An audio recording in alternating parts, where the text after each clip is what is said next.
I would encourage the boys not to miss out on the opportunity to know yourself better through dance. So, welcome to Michael Peterson, who is joining us to talk about a question that's pretty close to my heart, being the role of men and boys in dance. My journey with dance actually started when I was a teenager, and I was very, very much so inspired by the TV show So You Think You Can Dance. Watching that, I saw them, and I just knew that I had to be able to learn how to communicate in that way. Hmm. I actually did show choir in high school, and so that was my opportunity to have like an entryway or entry point into dance and into movement. My senior year, I ended up being the dance captain for all of our show performances that we did in competitions. And then after I graduated high school, I ended up moving to Los Angeles, where I then auditioned for the Debbie Allen Dance Academy, and I was awarded a full scholarship. I took my first ballet class at 17. And so, yeah, I started officially dancing within like structure and technique at 17 years old. Only had about 4 months of formal dance training prior to auditioning for the Debbie Allen Dance Academy. And then I was at the dance academy for a year. I got an agent and started auditioning. I also am close to being able to have my associate's degree in dance from Santa Monica City College as well, and all different styles from ballet, jazz, Horton, Dunham, West African, tap, hip hop, Hmm. contemporary. You not only did dance in high school, but you were quite an athlete. I did football freshman, sophomore, and junior year. Junior year, I was on varsity. We almost actually won state. My coach is Jim Bankert, and he's a nationally known high school football coach because of his success. And so, yes, I was in athletics all growing up, basketball and then football. What was the difference between how you felt people saw you as a dancer versus how people saw you as a football player? It was points of where there was contention because the guys would make fun of me and call me Twinkle Toes, and but then if one of the guys had a birthday, they'd be like, Peterson, come sing happy birthday, Mm. right? So like there was this interesting like on and off again, hot and cold relationship that I had with the team when it came to me being in choir and me being a performer. Where it kind of came to a head was after the season, my junior year. Coach Banker brought me into his office and said, Peterson, I want you to be one of the guys next year. It's your senior year.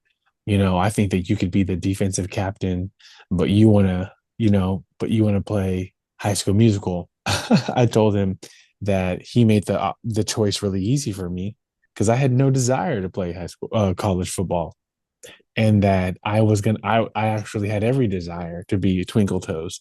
And so I remember walking out of that office and feeling so freed, and it was so empowering because football was something that I did because my brother did it. So this was the first time I was really choosing to do something I wanted to do because I wanted to do it. Do you feel that there was kind of a conflict in terms of how people saw your masculinity? Like if you're a dancer, they see your masculinity one way, whereas, you're doing the football, they see it another. Oh, I mean, my sexuality was constantly questioned. Mm. There was really offensive things said about me. I mean, at that point in time, I think I had kind of just developed a thick skin, but high school football locker rooms can be really, really intense places when you're the butt of the joke. Because I think one of the reasons we're doing this interview is we're interested in like what does it take to make boys and men feel safer dancing than they often do in our Mhm. culture. In the moment, I never felt emasculated or feminine when I Mm. was dancing because it was just something that I wanted to do. It was more so of like the after effect, like when I'm sitting, at home and I moved to LA and I had, left my family behind and I was out here by myself and not having a lot of friends and trying to recreate a life. You have a lot of time to think. Mm. And in that time to think, I started, asking my like, why would they say that? Like, those echoes of those conversations began to play in my head and it kind of ate at me a little bit. And so I did struggle with feeling like especially when you're in a larger pool of men in the dance world, a lot of them are living a certain lifestyle. And Mm-hmm. so there's some certain things that had started to kind of morph who I was and how I communicated and how I showed up in the world because I started to just acclimate to what was around me. And if I was a certain way, I was seen, I was acknowledged, I was celebrated by this portrayal of a more effeminate and feminized movement, speaking, living. So there was even a point in my life where I was questioning my sexuality. There were so many layers of just, I think, Mm. exploration and trying to figure things out because of not just these situations singularly, but compounded with sexual abuse I had endured growing up. I had conversations in high school when people would ask me about my sexuality, like, what makes you think that? Well, you're just so happy all the time. Mm. So happiness is indicative of right. And so asking them critical questions, and they couldn't make sense of it themselves.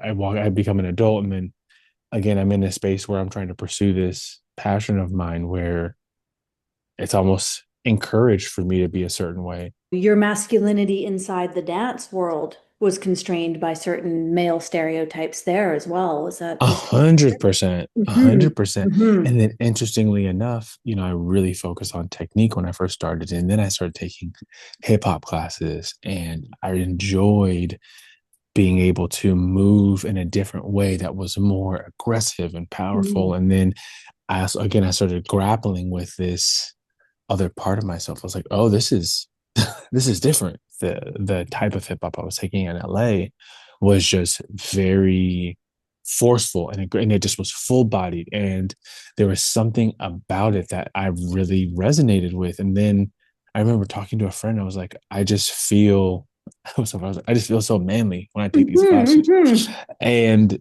it was exhilarating and I liked it. And then I was like, well, why does that have to be a conflict? Why is that so polarizing? Right. And there's just these interesting things. I was like, I just need to be okay with enjoying this form of dance. And then I think one of the things I actually started pulling away from was movement that did make me present a certain way because it just didn't feel right anymore in my body as I continued to move through these stage gates of self-realization and understanding.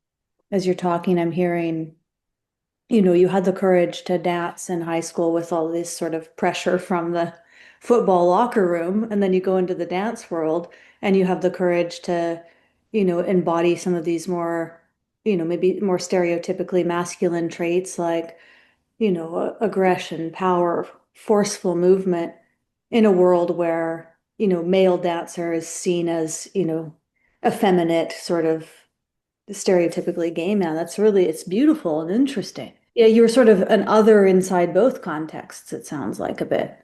I think one of the things that, especially because I still very much so, someone asked me like, what's your favorite style? I would tell them ballet contemporary Mhm. because that's just like, I don't know, it's just captivated me. And there is a grace. And I think one of the things that dance really did taught me was like soft does not mean feminine, Hmm. right? That men have the ability to execute an epaulement without it being anything more than that.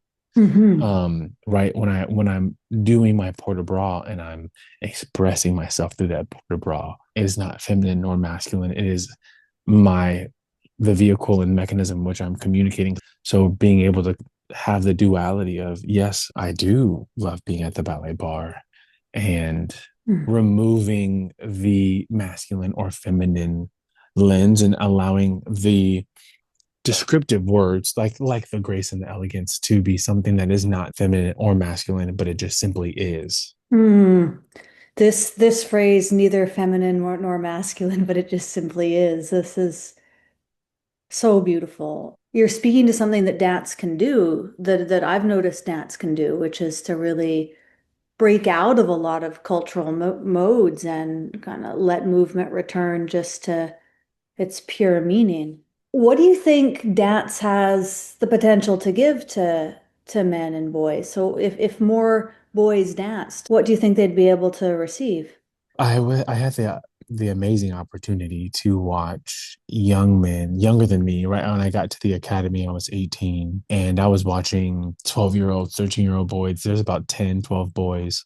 And then there were some, some other guys that were my age. we were different shades. So, there was a good majority of some young black boys, but there was Italian and white and all these other different kinds of men, and seeing that sense of community. And yes, there were, certain men that were living certain lifestyles or had certain, affectations about themselves, but that wasn't the focus, nor was it the subject of the conversations. It was, I Mm, believe, it was another way for men to have community. Two of the young men, Wayne and Kevin, came from really, really rough, challenging backgrounds. mm. Wayne is now on Broadway. Amazing. And to see dance be what has brought him to Broadway from some of the really challenging situations in inner city Los Angeles, Mm, I think dance can be a tool of elevation, mm, a tool of connection. I think especially with young boys, I'm I was 17 when I got into the space. And I mean, when I was in the performing arts prior, but I can't imagine being 12 years old and having the courage to face all of the things that people would say mm, for years and years and years and years. I think the boys that dare to dance are special. mm. Yeah, I think so too. I think so too. I would encourage the boys not to miss out on the opportunity to know yourself better through dance.